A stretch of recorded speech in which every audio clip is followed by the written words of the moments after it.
আল্লাহর নবী সাল্লাল্লাহু আলাইহি ওয়াসাল্লাম একদিন সাহাবীদের মাঝে বসা ছিলেন।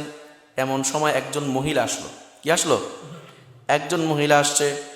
আল্লাহর নবী ওই মহিলাকে দেখে দাঁড়ায় গেছেন, দৌড়ে সামনে গেছেন। গিয়া শুধু সামনে যান নাই, বরং নিজের গায়ের যে চাদরটা আছে চাদরটা খুইলা ওই মহিলার নিচে বিছাই দিচ্ছেন।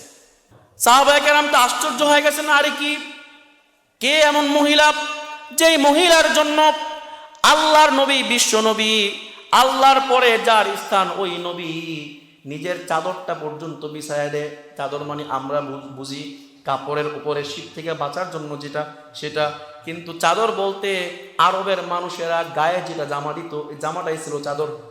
জামাটা ছিল কি, অর্থাৎ আল্লাহর নবী নিজের জামা খুইলা ওই মহিলার নিচে বিছাইয়া দিছেন। আশ্চর্য হয়ে গেলেন সাহাবায়ে কেরাম।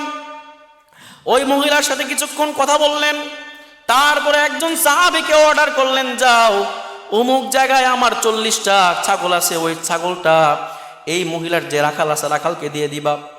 আরো আশ্চর্য হয়ে গেলেন, কি রে, এই মহিলাকে 40টা ছাগল দিয়ে দিল, আবার তার জন্য নিজের জামাটা পর্যন্ত বিছাইয়া দিল। তখন আল্লাহর নবী যখন সাহাবীদের মাঝে আসলেন, আল্লাহর নবীকে জিজ্ঞেস করলেন, ইয়া রাসূলুল্লাহ, কখনোই তো এমন করতে দেখি নাই যে আপনি নিজের চাদরটা পর্যন্ত কারোর নিচে বিছাইয়া দিচ্ছেন। এমন মহিলাকে, সৌভাগ্যবান মহিলাকে। আল্লাহর নবী বললেন, শোনো, আমার মাকে আমি জন্মের পর থেকে তেমন একটা দেখি নাই। জন্মের পর থেকে একজন মহিলার কাছে আমাকে দিয়ে রাখছিল দুধ পান করানোর জন্য। যেই মহিলার কোলে পিঠে চড়ে আমি বড় হয়েছি, যে মহিলার দুধ পান করে আমি বড় হয়েছি, এই মহিলা হচ্ছে ওই মহিলা হালিমাতুস সাদিয়া।